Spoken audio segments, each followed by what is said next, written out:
नमस्कार दोस्तों, स्वागत है आपका आज के मुख्य समाचार में। सबसे पहली बड़ी खबर में आपको बताएंगे, बिहार के सीएम बने तेजस्वी तो जाओगे जेल, लालू छोड़ते नहीं, नीतीश बचा नहीं पाएंगे, ऑडियो वायरल। इसी के साथ दूसरी बड़ी खबर में जिक्र होगा कि काले कृषि कानूनों का असर दिखेगा 2-4 साल बाद, सरसों के तेल का भाव पूछते हुए बोले लालू यादव। तीसरी बड़ी खबर में आपको बताएंगे कि बिहार में दलित छात्रों के छात्रवृत्ति फंड से बनवाई गई सड़कें और अस्पताल, पैसों की कमी का हवाला देकर स्कॉलरशिप से सरकार करती रही इनकार। दोस्तों, हर एक खबर की गहराई में आपको ले जाएंगे, लेकिन उससे पहले अगर आपको भी ऐसा लगता है कि भाजपा की उल्टी गिनती शुरू हो चुकी है, तो आप अभी इस वीडियो को लाइक कीजिए और इस लाल बटन को दबाकर चैनल को सब्सक्राइब करके घंटी बजाइए और कमेंट में लिखे जय हिंद। बिहार के सीएम बने तेजस्वी तो जाओगे जेल, लालू छोड़ते नहीं, नीतीश बचा नहीं पाएंगे, ऑडियो वायरल। जी हाँ दोस्तों, जदयू के मुख्य प्रवक्ता एवं पूर्व मंत्री नीरज कुमार ने बिहार प्रशासनिक सेवा के एक अधिकारी पर राजद के पक्ष में कुशेश्वरस्थान के एक वोटर को धमकाने का आरोप लगाया है। उन्होंने मोबाइल पर बातचीत का 2 ऑडियो टेप जारी कर कहा है कि विपक्ष के नेता तेजस्वी यादव बताएं कि किसके पक्ष में सत्ता का दुरुपयोग किया गया है। नीरज ने अपने ट्वीट में कहा कि राजद को जनता पर भरोसा नहीं है। जदयू के मुख्य प्रवक्ता के मुताबिक ऑडियो की आवाज बिहार प्रशासनिक सेवा के एक अधिकारी की है। वे पहले कुशेश्वरस्थान में बीडीओ थे, अभी गया के उप विकास आयुक्त के कार्यालय में सहायक परियोजना पदाधिकारी हैं। अधिकारी ने कुशेश्वरस्थान विधानसभा क्षेत्र के वोटर रंजन को कहा कि वह अपने गांव के जन वितरण प्रणाली के दुकानदार भागीरथ को जदयू की तरफदारी करने से रोके। उसे बताए कि तेजस्वी यादव की सरकार बनने जा रही है, लालू प्रसाद छोड़ते नहीं है, मुख्यमंत्री नीतीश कुमार उसे बचाने नहीं आएंगे, 3 साल की सजा हो जाएगी। अधिकारी के मुताबिक जविप्र का दुकानदार भागीरथ वोटरों के बीच रुपया बांटता है, जदयू को वोट देने के लिए कहता है। बाद में अधिकारी ने भागीरथ से भी बातचीत की। हालांकि ऑडियो में भागीरथ अधिकारी को ही हड़का रहा है। वह कह रहा है कि जदयू उम्मीदवार अमन हजारी हमारा भाई है, आप राजद के लिए वोट मांगिए, हम अमन के लिए वोट मांगेंगे, हमें जविप्र दुकान की चिंता नहीं है, आप धमकी मत दीजिए। चलते हैं अगली खबर की तरफ। काले कृषि कानूनों का असर दिखेगा 2-4 साल बाद, सरसों के तेल का भाव पूछते हुए बोले लालू यादव।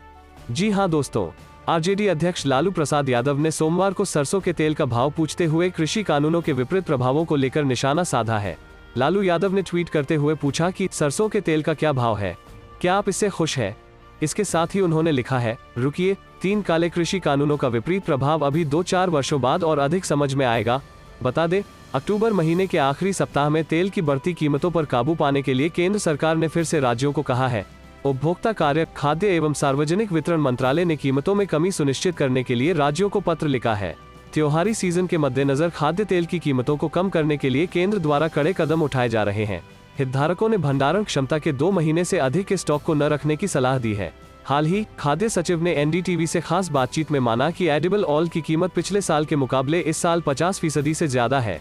हालांकि उन्होंने कहा था कि पिछले कुछ दिनों में एडिबल ऑयल्स की रिटेल कीमतों में कमी दर्ज की गई है। खाद्य सचिव ने प्याज, टमाटर की कीमतों में बढ़ोतरी के लिए सीजनल कारणों को जिम्मेदार करार दिया है। खाद्य मंत्रालय के ताज़ा आंकड़ों के मुताबिक पिछले 1 साल में सबसे ज्यादा महंगा सरसों का तेल हुआ है। 21 अक्टूबर 2020 को सरसों तेल की औसत रिटेल कीमत देश में 128.96 लीटर थी, जो 21 अक्टूबर 2021 को बढ़कर 185.88 लीटर पहुंच गई, यानी 44.14% महंगा। चलते हैं अगली खबर की तरफ। बिहार में दलित छात्रों के छात्रवृत्ति फंड से बनवाई गई सड़कें और अस्पताल, पैसों की कमी का हवाला देकर स्कॉलरशिप से सरकार करती रही इनकार। जी हां दोस्तों, बिहार में छात्रवृत्ति फंड को डाइवर्ट कर सड़क, तटबंध, मेडिकल कॉलेज और सरकारी बिल्डिंग बनाने का मामला सामने आया है। इंडियन एक्सप्रेस के अनुसार 2018 या 2019 में नीतीश सरकार ने इन पैसे का उपयोग सरकारी कामों के लिए किया और छात्रों को फंड की कमी का हवाला देते हुए स्कॉलरशिप नहीं दी गई। बिहार सरकार ने 2018 या 19 में छात्रवृत्ति फंड में से 8,800 करोड़ रुपए से अधिक का फंड डाइवर्ट किया गया था। कैग की रिपोर्ट से इस डाइवर्जन का पता चला है। इससे पहले इंडियन एक्सप्रेस की रिपोर्ट में ये बात भी सामने आई थी। वेबसाइट में गड़बड़ी का हवाला देकर कई सालों तक स्कॉलरशिप का आवेदन ही नहीं भरा गया था। वास्तव में बिहार के अधिकांश अनुसूचित जाति, अनुसूचित जनजाति के छात्रों को 6 साल के लिए इस छात्रवृत्ति से वंचित कर दिया गया था। चलते हैं अगली खबर की तरफ। सपा मुखिया अखिलेश यादव का ऐलान, नहीं लड़ेंगे यूपी का विधानसभा चुनाव। जी हां दोस्तों, समाजवादी पार्टी के अध्यक्ष पूर्व मुख्यमंत्री अखिलेश यादव ने कहा कि वो उत्तर प्रदेश का अगला विधानसभा चुनाव नहीं लड़ेंगे। आजमगढ़ से सांसद अखिलेश यादव ने कहा कि वो छोटी पार्टियों से गठबंधन कर रहे हैं। अखिलेश ने यह भी कहा कि चुनाव के लिए उनकी पार्टी और राष्ट्रीय लोक दल रालोद के बीच गठबंधन के बाद सीटों पर अंतिम चरण में बातचीत चल रही है।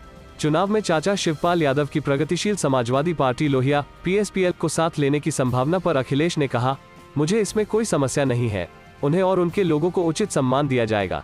इससे पहले हरदोई में अखिलेश यादव ने उत्तर प्रदेश के मुख्यमंत्री योगी आदित्यनाथ पर युवा सोच को न समझ पाने का तंज कसते हुए रविवार को कहा कि जो आज के युग में लैपटॉप और मोबाइल फोन भी चलाना न जाने वे युवाओं के हित की बात कैसे समझेंगे। अखिलेश ने यहां समाजवादी विजय रथ के दूसरे चरण की यात्रा का आगाज करते हुए कहा, युवा ही इस देश का भविष्य है और युवाओं के मन की बात युवा सोच वाले लोग ही समझ सकते हैं।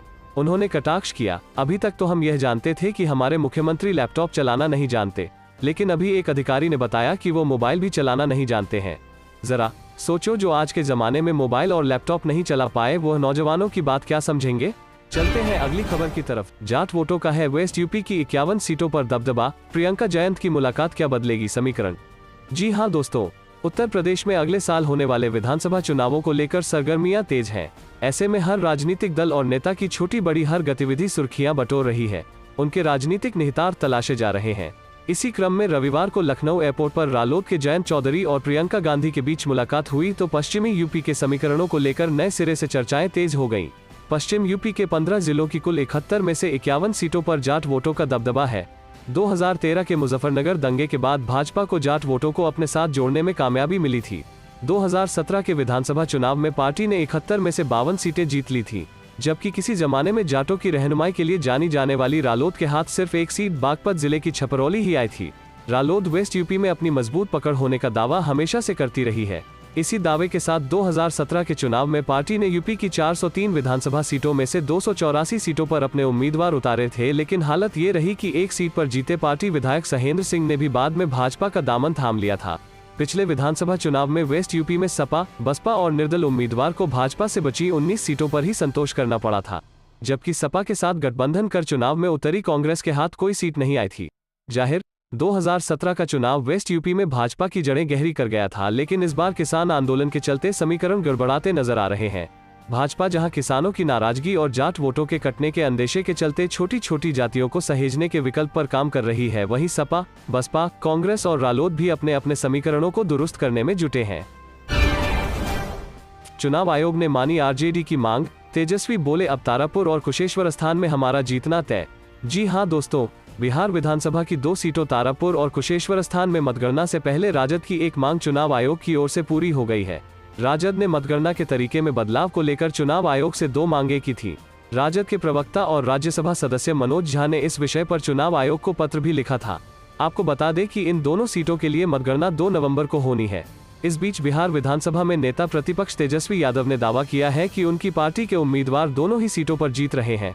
उन्होंने दावा किया कि मतदान के बाद क्षेत्र से मिले फीडबैक से यही नतीजा सामने आया है। तेजस्वी यादव ने दावा किया कि उनकी पार्टी के उम्मीदवार दोनों ही सीटों पर काफी मतों के अंतर से जीत रहे हैं। उन्होंने आरोप लगाया कि सत्ताधारी दल की ओर से अपने प्रत्याशी की जीत के लिए नोट से लेकर साड़ी और शराब तक का इस्तेमाल किया गया।